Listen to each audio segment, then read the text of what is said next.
O excesso de velocidade é a infração campeã nas rodovias federais neste feriado da Semana Santa. A fiscalização flagrou motoristas dirigindo acima de 200 km por hora e já aplicou mais de 4.000 multas. Condutores falando ao celular, dirigindo embriagados, tudo isso foi autuado. A reportagem completa agora é de João Vitor Guedes.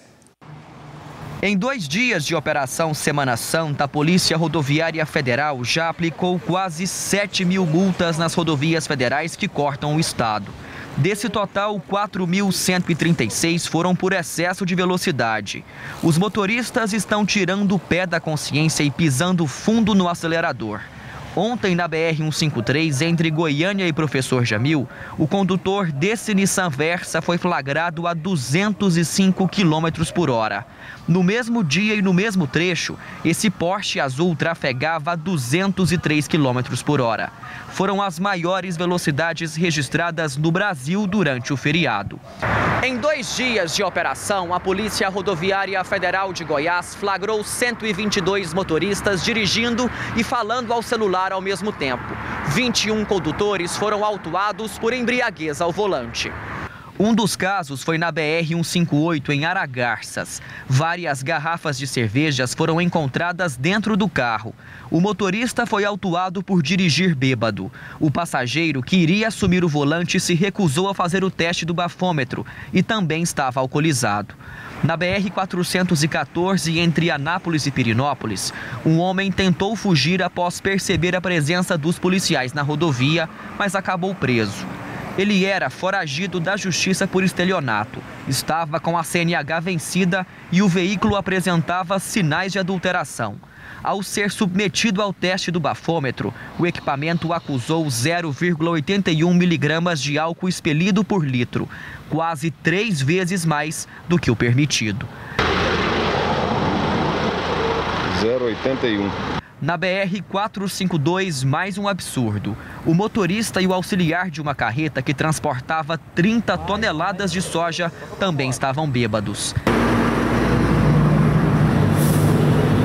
31. Na quinta e na sexta, 105 pessoas foram multadas por ultrapassarem em local proibido.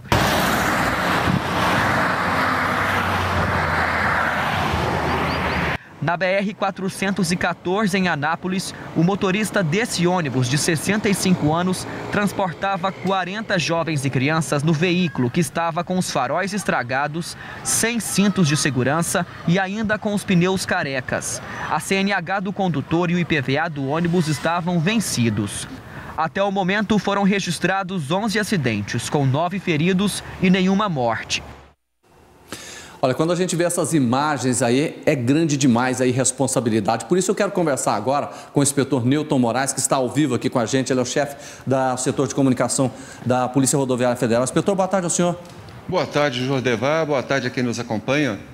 Agora, inspetor, eu vi aquele motorista daquela carreta, 30 toneladas de soja dirigindo bêbado. Na verdade, Jordevar, ele passou a noite carregando o veículo. Quando foi liberado para fazer a viagem, ele foi convidado a fazer o teste bafômetro e foi reprovado com teor alcoólico de 0,31 miligramas por litro de ar. Com ele viajava o motorista auxiliar e esse motorista auxiliar também é alcoolizado. Quando nós resolvemos conversar com o rapaz, ele adiantou que havia tomado algumas doses de cachaça. Então, naquela situação, não podíamos deixar que, além da carga e do peso do carro, quase 50 toneladas, ele pudesse conduzir o seu veículo. Teve a carteira recolhida, o veículo foi retido e foram autuados. Inspetor, é curioso a gente ver sempre essas imagens, infelizmente, principalmente durante feriados prolongados. E o que chama a atenção é que essas pessoas bebem muito, já têm esse hábito de beber e elas dizem que não estão embriagadas. Acreditam que isso não pode causar acidente, que conseguem ali controlar o carro, o volante. Boa tarde, Natália. Na verdade, é exatamente isso aí. Todo condutor alcoolizado diz assim: eu dirijo melhor alcoolizado do que quando não estou. Um ledo engano. O que nós estamos percebendo é que a grande maioria das pessoas que estão sendo autuadas estão realmente sendo multadas, estão sendo flagradas, ainda mais agora que nós temos um novo bafômetro. Então, não adianta a pessoa insistir. Com certeza serão abordados e serão penalizados. Como é que funciona esse novo bafômetro?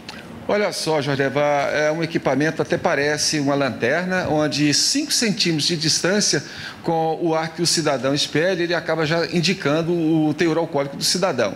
Evidentemente que ele ainda é um equipamento que está em teste em Goiás. Ainda não temos o Brasil inteiro, mas provavelmente vai ser um equipamento adotado pela polícia em todo o país. Agora, inspetor, e se o motorista fala, não quero fazer o teste do bafômetro, mas ali foi detectado que ele estava bêbado a 5 centímetros, por exemplo, e aí? Jorge, o equipamento é exatamente para o cidadão provar que ele não bebeu. Se ele se recusa, a legislação já diz claramente, é porque ele está alcoolizado. Ele vai perder a carteira, ele vai ser multado e aí você pergunta, e pode ser preso? Sim, pode ser preso, porque dependendo da situação do cidadão. Por exemplo, olhos avermelhados, voz arrastada, andar tonteante, o odor etílico, que é aquele cheiro ruim que as pessoas alcoolizadas têm. Tudo isso é o suficiente para você conduzir até o distrito. E só para reforçar, Newton, qual é o valor da multa? Baratinha, viu, Natália? Muito barata. Quase R$3.000, além do cidadão ser levado para a delegacia, que ainda tem uma fiança que vai depender muito do que o delegado vai arbitrar. Inspetor, obrigado pela participação. Boa tarde ao senhor, bom trabalho. Obrigado para você, para a Natália, para todos que nos assistem. Uma boa Páscoa. Com certeza. E quando a gente vê aquela imagem lá, daquele motorista sendo flagrado a mais de 200 km por hora, isso aí, 205. Gente, tiver um acidente aí, não sobra nem o pneu. Nem o pneu, e é bom tomar cuidado, principalmente em feriados prolongados. Esse aí, com certeza, ia fazer uma festa dentro do carro. Já estava fazendo, né? Pois é, imagina como é que não estava a situação desse motorista.